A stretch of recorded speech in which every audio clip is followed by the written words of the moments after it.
Hai guys, thank you udah klik video ini.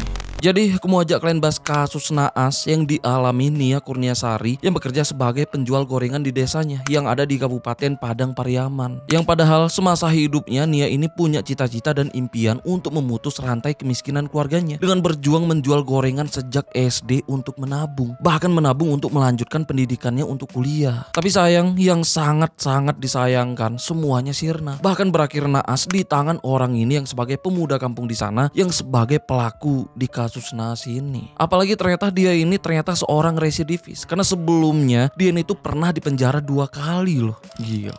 Tapi dengan latar belakang Nia ini ya, aku pun baru tahu kayak gimana latar belakangnya secara detail pas aku dan tim ngeriset kasus ini. Karena sebelumnya ya aku tahu Nia ini ya sebagai korban aja di kasus ini, tapi nggak tahu kayak gimana latar belakang dia yang sebenarnya. Yang ternyata dengan latar belakangnya ya layak banget sih Nia ini untuk terus dikenang, dan juga semoga dari kasus ini ya bisa jadi pembelajaran untuk kita semua. Semoga kedepannya kasus-kasus kayak gini jangan sampai terulang lagi dimanapun itu dan untuk siapapun itu, terutama untuk kita-kita yang udah menjadikan kasus-kasus kayak gini sebagai pembelajaran. Oke lah, kayak gimana kisah dan kasusnya langsung aja kita bahas sedetail mungkin yang aku bisa. Tapi kayak biasa sebelum kita lanjut ya, kita ritual dulu. Jadi siapkan minuman dan cemilan kalian, siapkan juga posisi ternyaman menurut kalian kayak gimana. Jadi kalau udah nyaman, udah santuy, nah jadi soal kasus ini yuk kita bahas. Nia Kurniasari yang awalnya nama sebenarnya adalah Kurniasari, yang dikenal dengan panggilan Nia, yang lahir di tahun 2006. Yang mana dia ini tuh anak kedua dari 4 bersaudara yang tinggal dengan bapak dan ibunya di desa mereka. Nah, soal bapaknya Nia, sebelum bapaknya menikah dengan ibunya Nia, bapaknya ini udah punya istri pertamanya yang tinggal di kota Dumai yang udah masuk di kawasan Riau. Setelah itu dia menikah lagi dengan ibunya Nia yang sebagai istri keduanya. Dari pernikahan ini barulah di tahun 2006 Nia pun lahir dan mereka pun tinggal di desa Korong Pasasurau yang ada di Kecamatan 2x11 Kayu Tanam, Kabupaten Padang Pariaman, Sumatera Barat. Yang mana kehidupan mereka cukup memprihatinkan dengan keadaan yang kurang mampu karena bapaknya Nia yang cuman bekerja sebagai buruh serabutan. Sampai awalnya ya di desanya mereka pun sempat tinggal numpang di musola desanya. Setelah itu karena banyak warga yang prihatin, jadinya mereka pun sempat pindah untuk numpang di salah satu rumah warga desanya. Dengan keadaan Nia yang saat itu masih kecil, apalagi ngingat Nia yang sebagai anak kedua dari 4 bersaudara. Tapi di samping itu, bapak Nia pun selalu bekerja keras demi menghidupi keluarganya dengan kerja sebagai buruh tani, sekaligus berdagang buah-buahan itu kayak durian dan semangka. Dari sini akhirnya mereka pun mulai bisa ngontrak rumah di desanya. Nah terus karena pemilik kontrakannya yang kasihan ya, jadinya pemilik kontrakannya pun menggratiskan mereka tinggal di situ. Karena bapak Nia ini yang emang rajin, yang selalu membersihkan kontrakannya. Karena ini bapak Nia pun terus nabung dari hasil kerjanya, sampai akhirnya ya dia pun bisa ngebeli motor bekas untuk digunakan menjual buah keliling. Sedangkan ibunya juga membantu mencari uang dengan menjual gorengan titipan tetangganya yang dijual menggunakan gerobak. Nah karena kerja keras bapak dan ibunya ya, akhirnya secara perlahan-lahan kehidupan mereka pun mulai membaik. Terus beberapa tahun kemudian, yang udah di tahun 2011, Nia yang udah sekolah di salah satu SD negeri di desanya itu benar-benar memahami kondisi keluarganya. Jadinya ya Nia pun sama sekali nggak pernah ngeluh apalagi menyalahkan situasi. Bahkan sejak ini ya Nia pun udah menjalani sekolahnya dengan bersungguh-sungguh. Terus beberapa tahun kemudian, yang saat itu udah di tahun 2016, saat Nia yang udah duduk di kelas 4 SD, dia pun mulai inisiatif berniat membantu ibunya menjual gorengan ke teman-temannya di sekolah. Jadinya sejak ini setiap pergi sekolah, Nia pun selalu membawa gorengan dan beberapa jenis kue pasar ke sekolah untuk dijual di jam istirahat. Dari sini Nia pun mulai bisa mengantongi hasil dagangannya itu sebanyak 30.000 sampai 60.000 per hari yang selalu dia gunakan untuk kebutuhan sehari-hari di rumah, dan sisanya itu selalu dia tabung. Terus beberapa tahun kemudian, yang udah di tahun 2017, Nia yang udah lulus SD yang mulai berencana melanjutkan pendidikannya ke SMP itu sempat ngalamin kendala karena nama di ijazah SD-nya itu salah tulis menjadi Nia Kurniasari, padahal nama aslinya Kurniasari. Karena ini pihak sekolahnya pun sempat mau ngurus perubahan nama di ijazahnya. Nah tapi karena ngurusnya yang ribet dan membutuhkan waktu yang gak sebentar ya, apalagi Nia juga sedang membutuhkan ijazahnya untuk mendaftar SMP, jadinya ayah dan ibunya pun memutuskan menggunakan nama Nia Kurniasari yang sesuai dengan nama ijazah SD-nya. Nah dari sinilah namanya pun berubah menjadi pribadi Nia Kurniasari. Setelah itu Nia pun akhirnya diterima dan mulai menjalani sekolahnya di salah satu SMP negeri yang ada di sana. Di mana Nia pun masih tetap menjual gorengan di sekolah barunya. Bahkan di sini Nia ini udah berambisi dan bercita-cita ingin menjadi guru dan ingin memutus rantai kemiskinannya yang emang itu pun menjadi bahan bakar motivasinya. Bukan cuman itu, saat itu Nia juga mulai berambisi bahkan sampai mengusulkan ke ayahnya untuk membangun rumah mereka sendiri. Karena saat itu kebetulan mereka ini punya tanah warisan yang ada di bukit yang gak gitu jauh dari desanya. Karena ini ayah Nia pun setuju dan mereka pun mulai makin semangat untuk kerja keras. Bahkan dengan semangat dan inisiatifnya ya, di luar jam sekolah Nia pun ngebantu ayahnya menjual durian demi mengumpulkan uang untuk membangun rumah impian mereka. Dari kerja keras mereka semua, akhirnya uang pun terkumpul dan mereka pun mulai membangun yang akhirnya rumahnya pun selesai. Biarpun dengan keadaan lantai rumahnya itu masih berlantaikan tanah, bahkan tanpa listrik karena mereka masih belum punya biaya yang cukup untuk memasukkan listrik ke rumah. Jadinya mereka pun tinggal di rumah itu dengan kondisi seadanya yang cuman bermodalkan penerangan lampu minyak dan lilin aja. Tapi baru beberapa lama tinggal di situ ya, rumah mereka pun sering kebanjiran saat hujan. Jadinya pas hujan mereka pun terpaksa numpang ke rumah neneknya Nia yang masih ada di kawasan desanya. Tapi karena ukuran rumah neneknya yang gak mencukupi, jadinya saat malam atau udah gak banjir ya, mereka pun balik ke rumahnya lagi. Di samping itu semua, mereka pun masih terus bekerja keras, terutama ayahnya Nia. Selain menjual buah-buahan ya, ayahnya pun bekerja sebagai ojek pangkalan di pasar. Tapi sayangnya baru bekerja sebagai ojek, naasnya nih ya, ayah Nia sempat dibegal sampai dia pun harus kehilangan salah satu jari tangannya dan juga kehilangan motornya yang berhasil dilarikan pelaku begalnya. Tapi musibah ini nggak menjadi hambatan untuk mereka yang terus kerja keras, karena biarpun udah kehilangan motor yang sebagai mata pencariannya ya, ayah Nia pun terus bekerja sebagai penjual buah-buahan keliling biarpun tanpa motor. Terus nggak lama kemudian, karena pemerintah di sana yang berencana akan menjalankan pembangunan proyek irigasi yang kebetulan proyeknya menggunakan sebahagian dari salah satu tanah milik orang tua dari ayah Nia. Jadinya keluarga dari ayah Nia pun mendapat dana kompensasi dari pemerintah itu sebesar 20 juta. Karena ini keluarga ayah Nia pun membagikan uangnya lagi sebesar 10 juta ke ayah Nia. Dari uang itu ayah Nia pun langsung membeli sepasang kambing dari warga desa yang niatnya untuk memulai beternak dengan harapan ya bisa menjadi dana cadangan atau modal untuk pendidikan Nia dan kakak adiknya nanti. Karena saat itu Nia ini emang sedang semangat-semangatnya sekolah, bahkan udah bercita-cita sekolah setinggi-tingginya untuk bisa menjadi guru bahasa Indonesia. Terus karena saat itu mereka nggak punya kandang kambing ya, jadinya untuk sementara kambingnya pun ditempatkan di bagian dapur rumahnya. Nah sampai ini pun ya sempat jadi perselisihan antara ayah dan ibunya Nia. Karena saat itu ibunya Nia sebenarnya nggak setuju uang kompensasinya untuk beli kambing, karena ibunya berpendapat kalau mereka lebih membutuhkan listrik. Apalagi dengan adanya kambing di bagian dapur rumahnya, pastinya ngebuat ibunya Nia terhambat mengerjakan aktivitas sehari-harinya di dapur. Karena kebetulan ayah Nia yang masih punya uang tabungan ya, akhirnya mereka pun mulai memasang listrik dengan mengeluarkan biaya sebesar 1.500.000. Karena ini masalah mereka pun sempat selesai. Jadinya mereka pun mulai mendapatkan akses listrik, sedangkan ternak kambingnya pun terus berjalan. Sampai akhirnya beberapa tahun kemudian yang udah memasuki tahun 2020, jumlah kambing mereka pun terus bertambah dari hasil berkembang biak sepasang kambingnya tadi. Dan di tahun itu juga Nia yang udah lulus SMP itu mulai melanjutkan pendidikannya dengan sekolah di SMA INS atau SMA Institut Nasional Syafii yang ada di wilayah Kayu Tanam yang masih berada di Kabupaten Padang Pariaman. Setelah masuk SMA, Nia pun mulai berprestasi secara akademik karena Nia ini pernah mendapatkan ranking 1,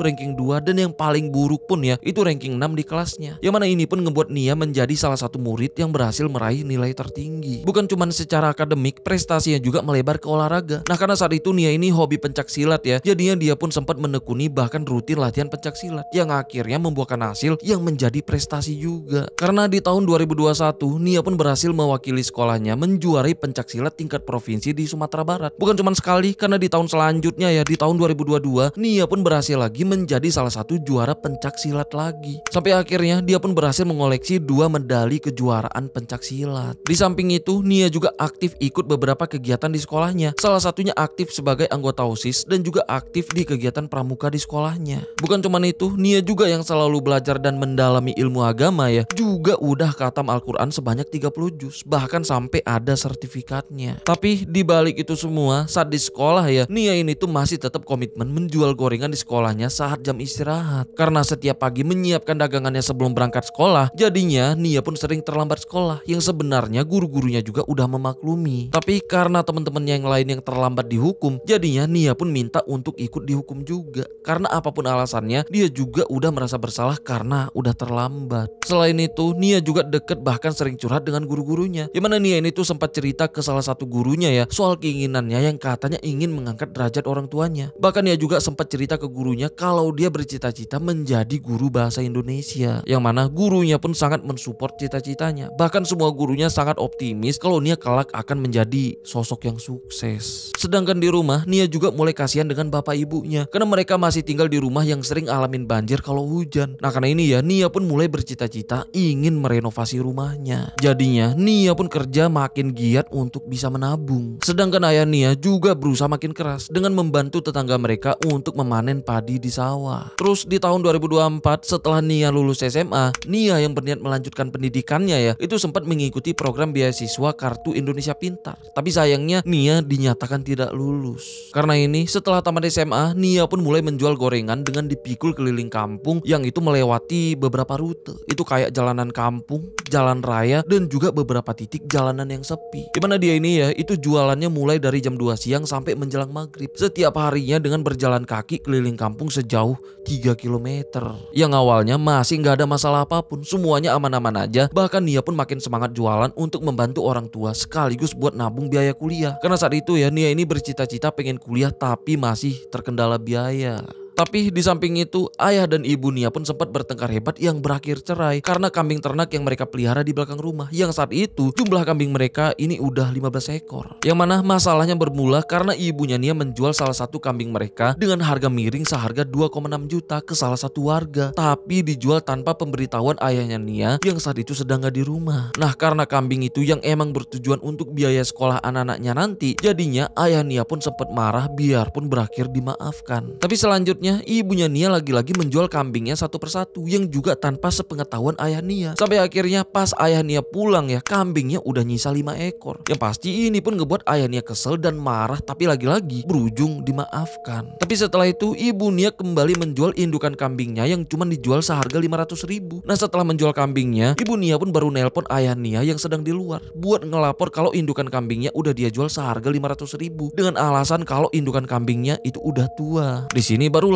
ayah Nia pun benar-benar marah dan menjelaskan kalau kambing itu bukan untuk dirinya sendiri tapi untuk kebutuhan pendidikan anak-anaknya. Ya menurut ayah Nia ya kambing itu boleh dijual dengan alasan biaya pendidikan anak-anaknya aja. Karena udah terlanjur kecewa, akhirnya ayah Nia pun menjatuhkan talak 1 dan menceraikan ibunya Nia dan memilih pergi dan tinggal dengan istri pertamanya di kota Dumai. Tapi biarpun begitu, ayah Nia itu masih terus ngirim uang sebesar 500.000 per minggu untuk kebutuhan ibu Nia dan anak-anaknya di rumah. Terus setelah itu yang udah di bulan Mei tahun 2024, ayah Nia yang saat itu sebagai salah satu anggota jemaah tablik berencana akan menjalani kegiatan dakwah di Medan. Terus sebelum berangkat ke Medan, ayah Nia pun sempat menghubungi Nia dan ibunya, bahkan sempat mengirimkan uang sebesar 1 juta untuk mereka. Dan di situ ayah Nia pun sempat meminta Nia untuk berhenti jualan gorengan dengan keliling kampung karena ngingat Nia yang seorang perempuan yang cuman sendirian jalan kaki. Nah jadi ya ayahnya ini takut terjadi hal-hal yang gak diinginkan. Karena ngingat sebelumnya ayah Nia juga sempat menjadi korban begal di kampungnya. Nah jadi ayahnya takut kejadian yang sama itu terulang ke Nia, makanya dilarang. Tapi setelah ayahnya berangkat ke Medan untuk mengikuti kegiatan dakwah, Nia yang merasa kalau jualan udah menjadi pekerjaannya, apalagi Nia juga sedang berjuang untuk nabung biaya kuliah. Jadinya dia pun tetap jualan kayak biasa, yang menjual gorengan keliling kampung yang sering melewati kawasan sepi perkebunan dan juga melewati lokasi di mana biasanya segerombolan anak muda di sana pada nongkrong. Salah satunya orang ini yang bernama Indra Septiarman, di mana Indra ini sering nongkrong sama teman-temannya dan juga sama salah satu pamannya yang juga sebagai teman tongkrongannya yang nongkrong di area warung pinggir jalan dan terkadang nongkrong di wilayah perkebunan yang sunyi, yang mana wilayah itu emang sering dilewati Nia pas menjelang maghrib karena emang rute arah pulangnya. Nah soal Indra, dia ini pemuda di sana yang tinggal cuman dengan bapaknya yang bekerja sebagai supir dan petani sawah. Di desanya ya Indra ini tuh emang sering menghabiskan waktu dengan nongkrong dengan teman-temannya. Selain itu Indra juga dikenal sebagai pemuda yang cukup bermasalah karena di tahun 2013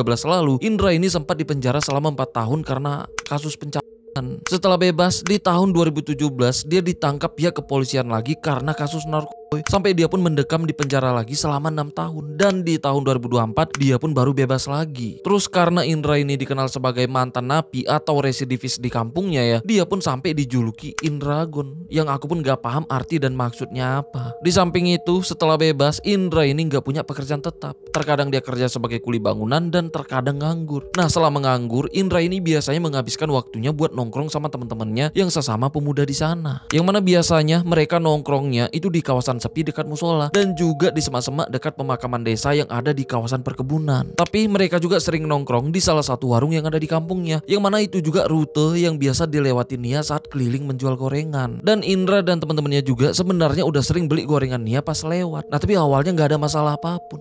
Nah, tapi kali ini ya, disinilah masalahnya pun dimulai. Sehari sebelum kejadian yang saat itu udah di tanggal 5 September tahun 2024 di siang harinya, Indra dengan teman-temannya dan juga dengan pamannya yang bernama Jailani sempat mencuri 4 mesin pompa air milik SMP Negeri 1 Kayu Tanam. Yang mana Indra ini yang sebagai eksekutor yang memanjat tembok untuk mencuri mesin pompa airnya menggunakan alat yang udah dia siapkan berupa tang dan obeng. Setelah itu pompa airnya pun dia jual ke pengepul barang bekas yang ada di sana, yang dijual seharga 170.000 per mesinnya. Setelah itu uangnya pun mereka bagi rata. Terus besoknya di hari Jumat yang naas, tepatnya di tanggal 6 September tahun 2024, kayak biasa Nia pun keliling kampung menjual gorengan. Yang mana di hari itu sebelum kejadian, salah satu warga di sana itu sempat nggak sengaja merekam Nia yang sedang lewat sambil memikul barang dagangannya. Yang mana inilah rekaman terakhir yang memperlihatkan Nia yang masih hidup. Terus di sorenya di jam 17.50 Nia pun melewati salah satu warung tempat di mana Indra dan teman-temannya pada nongkrong. Dan di situ ya Indra dan teman-temannya pun sempat manggil Nia untuk beli gorengan. Dan Nia pun sempat melayani kayak biasa. Setelah itu, karena hari yang udah mulai gelap, Nia pun lanjut jalan lagi menuju arah pulang. Nah, tapi entah apa yang dipikirkan Indra ini ya, secara diam-diam Indra ini langsung ngambil tali rafia di warung dan pergi ninggalin teman-temannya yang sedang nongkrong buat ngikutin Nia yang sedang jalan sendirian. Nah, karena rumah Nia yang ada di bukit yang harus melewati rute yang sepi, jadinya pas dia yang melewati kawasan perkebunan, Indra pun langsung mencegat bahkan sampai menjerat leher Nia menggunakan tali rafia dan menjatuhkan tubuh Nia ke semak-semak pinggir jalannya. Awalnya Nia pun sempat berusaha melawan dan teriak, tapi Indra pun langsung membekap mulut dan memperkuat jeratan talinya tuh. Sampai akhirnya Nia pun mulai melemah yang akhirnya nggak bergerak lagi. Setelah itu dia pun ngebawa tubuh Nia dengan dipanggul ke lokasi pemakaman yang nggak jauh dari sana. Mana disitulah Indra pun langsung memperkaos Nia di gubuk yang ada di pemakaman itu. Setelah beres barulah dia pun mulai kebingungan tuh gimana cara untuk menghilangkan jejaknya. Jadinya saat itu juga dia pun langsung ngebawa tubuh Nia dengan cara digulingkan ke jurang. Setelah itu tubuhnya pun dia seret ke lokasi perkebunan yang lebih sepi. Di situ dia pun langsung menggali lubang menggunakan cangkul yang dia temukan di gubuk tadi. Nah, setelah itu ya dengan terburu-buru tubuh Nia pun langsung dia kuburkan dalam keadaan tanpa busana dan berusaha menyamarkan bekas galiannya dengan meletakkan semak dan ranting di atasnya. Sedangkan pakaiannya itu dia buang ke sawah pinggir jalan. Nah, setelah beres melakukan aksinya yang saat itu udah di jam 8 malam, dia pun langsung pulang ke rumahnya untuk mandi dan ganti baju. Setelah itu dia pun sempat keluar lagi buat nongkrong dengan teman-temannya di depan warung tempat biasa mereka nongkrong. Dimana di situ ya Indra ini beraktivitas kayak biasa yang seolah nggak terjadi apapun. Sedangkan di sisi lain yang masih di malam itu, karena Nia yang belum pulang sampai jam 8 malam, pastinya ngebuat keluarga terutama orang tua dan kakaknya pun resah. Karena ini ya malam itu juga mereka pun sempat nyari Nia dengan menyisiri perkampungannya. Tapi karena nggak membuahkan hasil apapun, sedangkan mereka semua udah makin gelisah ya karena malamnya makin larut sedangkan Nia yang masih juga belum ditemukan. Akhirnya malam itu juga mereka pun ngelapor ke perangkat nagari atau perangkat desa adat di sana. Jadinya malam itu juga mereka yang juga dibantu warga langsung melakukan pencarian sampai jam 3 subuh, tapi masih juga belum membuahkan hasil. Terus besok paginya mereka pun kembali melakukan pencarian dengan menyisiri wilayah kampungnya lagi, terutama rute yang biasa dilewati Nia saat berjualan. Di sini warga pun sempat menemukan nampan milik Nia di sebuah semak-semak pinggir jalan yang lengkap dengan gorengan dan uang yang udah tercecer. Karena ini ya pasti ngebuat warga terutama orang tua Nia ya makin resah. Apalagi nggak lama kemudian mereka pun kembali nemuin jilbab Nia yang nggak jauh dari tempat dimana ditemukannya nampan tadi. tadi. Nah karena temuan itu pasti ngebuat mereka semua makin resah dan curiga. Ada sesuatu yang gak beres yang terjadi dengan Nia. Jadinya ya orang tua dan warga pun langsung melaporkan hilangnya Nia ke Polres Padang Pariaman. Yang mana hilangnya Nia ini pun sempat menggegerkan seluruh masyarakat di sana. Dari sini pihak kepolisian yang dibantu warga pun langsung melakukan pencarian dengan menyisiri lokasi temuan nampan tadi. Nah setelah diselidiki akhirnya ditemuin jejak di semak-semaknya tuh. Itu kayak semak-semak yang baru dilewatin karena ada bekas lindasan di rerumputannya. Nah setelah jejak itu diikutin ternyata mengarah ke sebuah perkebunan. Di sana polisi dan warga pun kembali nemuin gundukan tanah yang cukup mencurigakan. Karena gundukan tanahnya itu kelihatan kayak baru digali tapi tertutup semak dan ranting. Karena ini mereka pun coba menggali gundukan tanahnya. Yang ternyata disitulah mereka pun nemuin tubuh Nia yang udah terkubur cukup dangkal. Yang mana temuan ini pun yang ngebuat seluruh warga di sana pada heboh. Terutama keluarga dan orang tua Nia yang gak nyangka dengan apa yang terjadi dengan Nia. Yang semuanya pasti bertanya-tanya apa yang sebenarnya dialami Nia dan siapa pelaku di balik itu semua. Sedangkan tubuh Nia itu langsung dievakuasi dan dilarikan ke rumah sakit Bayangkara Padang untuk diautopsi. Sedangkan pihak kepolisian di TKP itu mulai mengamankan beberapa titik lokasi dan terus melakukan penyelidikan dengan bantuan anjing pelacak. Yang mana polisi pun berhasil nemuin baju Nia di sungai pinggir sawah yang gak jauh dari dimana ditemukannya tubuh Nia tadi. Bukan cuman itu, polisi juga berhasil nemuin kain sarung dan sendal milik Nia. Bahkan nemuin satu tas ransel warna hitam yang diduga milik pelakunya yang ketinggalan. Yang mana polisi juga nemuin narkoboy jenis sabu-sabu di dalam tas itu. Karena ini, polisi pun mulai melakukan penyidikan dengan meriksa beberapa saksi dari pihak keluarga, teman bahkan warga sekitar. Yang mana salah satu warga ternyata ada yang sempat ngeliat Nia terakhir kali yang sedang menjual gorengan ke beberapa pemuda di salah satu warung pinggir jalan. Terus setelah polisi berusaha meriksa para pemuda itu ya, cuman Indra yang gak kelihatan yang ternyata udah melarikan diri. Yang pasti ini pun ngebuat semuanya yakin kalau pelakunya adalah Indra. Apalagi ngingat Indra yang emang residivis atau mantan napi. Jadinya ya polisi pun mulai melakukan pengejaran. Karena ini seluruh warga desa di sana pun mulai cemas sebelum Indra ini ditangkap. Karena semuanya takut Indra mendatangi rumah mereka untuk melakukan hal yang sama yang kayak dia lakukan ke Nia. Tapi saat itu polisi pun terus melakukan pengejaran yang awalnya emang sempat ngalamin kesulitan karena nggak ada yang tahu kemana Indra ini melarikan diri. Tapi seminggu kemudian, tepatnya di tanggal 16 September tahun 2024, warga di sana pun sempat ngelihat Indra yang sedang masuk dan sembunyi ke sebuah pondok yang ada di perkebunan yang masih berada di kawasan kayu tanam. Karena ini warga yang ngelihat pun langsung ngelapor ke polisi soal keberadaan Indra di sana. Nah nggak lama kemudian polisi pun langsung berdatangan yang udah siap melakukan penangkapan. Nah tapi setelah dicek ya ternyata Indra udah melarikan diri sebelum polisi tiba di sana. Tapi polisi pun masih terus melakukan pencarian dan menyisiri lokasi sekitaran pondoknya yang emang enggak membuahkan hasil tuh karena lagi-lagi Indra berhasil melarikan diri. Tapi 3 hari kemudian di tempat yang lain ya, seorang warga desa di sana yang bernama Buyung itu sempat mencurigai adanya pemuda yang gak dikenal sedang duduk di depan rumah ini yang ada di desanya, yang padahal rumah ini kosong tanpa penghuni. Karena saat itu kabar soal Indra ini yang emang menggemparkan seluruh warga di sana, karena semuanya tahu kalau Indra ini belum ditangkap, jadinya Pak Buyung ini takut dan curiga kalau pemuda yang sempat dia lihat itu adalah Indra yang sedang sembunyi di rumah ini. Jadinya Pak Buyung pun berinisiatif buat minta kunci rumah itu ke pemiliknya buat ngecek isi rumahnya. Nah setelah pintu rumah ini berhasil dibuka, dia pun sempat ngelihat ada bayangan di sisi dalam rumahnya. Nah karena curiga Indra benar-benar ada di dalam ya, jadinya dia pun langsung manggil warga lain buat melakukan penangkapan. Jadinya warga pun pada ngumpul yang udah bersiap melakukan penangkapan. Nah terus sebelum mereka masuk ke dalam ya, salah satu warga pun langsung teriak karena sempat ngelihat ada yang berusaha manjat ke plafon rumahnya. Karena ini ya rumah itu pun langsung digeruduk warga. Tiba-tiba polisi pun datang yang langsung membubarkan massa. Nah setelah itu ya polisi pun masuk ke rumah itu dan memaksa Indra buat turun dari plafon. Yang akhirnya setelah melewati proses selama setengah jam ya, akhirnya Indra pun berhasil diamankan. Tapi setelah itu polisi pun berusaha sekuat tenaga mengamankan Indra dari amukan warga. Bahkan sampai membentuk barikade demi mengamankan situasi. Karena sebenarnya bukan karena polisi ingin melindungi pelaku ya, tapi justru melindungi warga jangan sampai terjerat hukum akibat amarahnya. Karena khawatir pelakunya ini mati di tangan warga. Nah karena negara kita negara hukum ya, apapun alasannya kalau membunuh pasti terjerat hukum. Nah jadi itulah yang sebenarnya dihindari. Tapi ya kalau kita pun yang menjadi warga di sana pasti mendidih sih ya kalau ngelihat pelakunya ini yang langsung di depan mata kita. Oke lah, singkat cerita akhirnya ya dengan barikade khusus polisi pun berhasil ngebawa Indra ke Polres Padang Pariaman. Di sana Indra pun langsung diperiksa dan diinterogasi. Nah karena kebohongan gak akan bertahan lama diinterogasi, akhirnya gak butuh waktu lama ya Indra yang udah pasrah itu langsung mengakui dan menceritakan menceritakan semuanya. Yang mana berdasarkan pengakuannya ya, kalau sebelumnya dia cuma berniat memperkaos Nia yang berakhir dia eksekusi dan dia kubur untuk menghilangkan jejaknya. Bukan cuma itu, dia juga ngakuin soal keberadaan narkoboy yang ditemukan di tasnya yang ketinggalan di TKP tadi. Bahkan dia pun mengakui sehari sebelum kejadian ya, dia dan teman-temannya dan juga salah satu pamannya yang bernama Jailani itu sempat mencuri mesin pompa air di salah satu sekolah yang ada di kampungnya. Bahkan dia pun mengakui kalau dia sempat mendapat bantuan dari pamannya saat melarikan diri. Karena ini pamannya yang bernama Jailani dan juga satu temannya yang terlibat dalam pencurian pompa air ya, akhirnya berhasil ditangkap juga dan ditahan di Polsek 2x11 Kayu Tanam. Yang mana mereka pun mulai disidang di kasus yang berbeda, yaitu kasus pencurian dengan ancaman maksimal hukuman 9 tahun penjara. Sedangkan keterlibatan Jailani yang sebagai pamannya Indra yang diduga sempat membantu pelarian Indra ya, itu juga masih dalam penyelidikan lebih lanjut. Sedangkan Indra juga mulai menjalani persidangannya di Pengadilan Negeri Padang Pariaman, Sumatera Barat. Dan di tanggal 10 Juni tahun 2025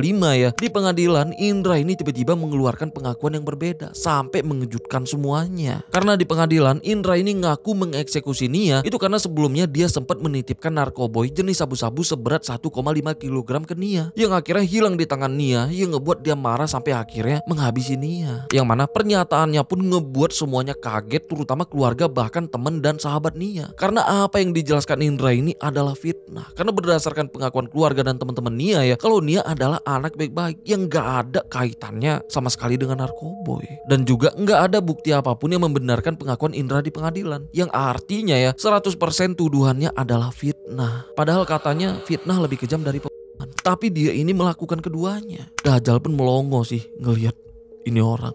Oke, balik lagi. Tapi di persidangan, jaksa penuntut umum menuntut Indra dengan hukuman maksimal yaitu hukuman mati. Karena ngingat soal apa yang udah dia lakukan bener-bener enggak manusiawi. Apalagi dia ini sampai memfitnah Nia di pengadilan, yang secara ngelangsung itu udah menyakiti seluruh keluarga Nia, bahkan seluruh warga yang simpati dengan Nia. Tapi itu pun masih ancaman, karena sampai sekarang hukumannya masih belum dijatuhkan karena masih dalam proses penyelidikan dan persidangan lebih lanjut. Ya mungkin karena adanya pengakuan fitnahnya tadi kali ya. Ya mungkin itu strategi dia untuk memfitnah, ya untuk mendelay putusan pengadilan. Mungkin loh ya. Tapi apapun itu ya, semoga orang ini dijatuhin hukuman seberat-beratnya dan seadil-adilnya. Apalagi ngingat dia ini sebagai residivis kambuhan, yang secara nggak langsung ya hukuman penjara itu udah nggak mempan untuk dia ini. Nah jadi ya semoga hukumannya lebih dari sekedar penjara, demi keadilan untuk Nia dan juga demi keamanan untuk para wanita di desanya.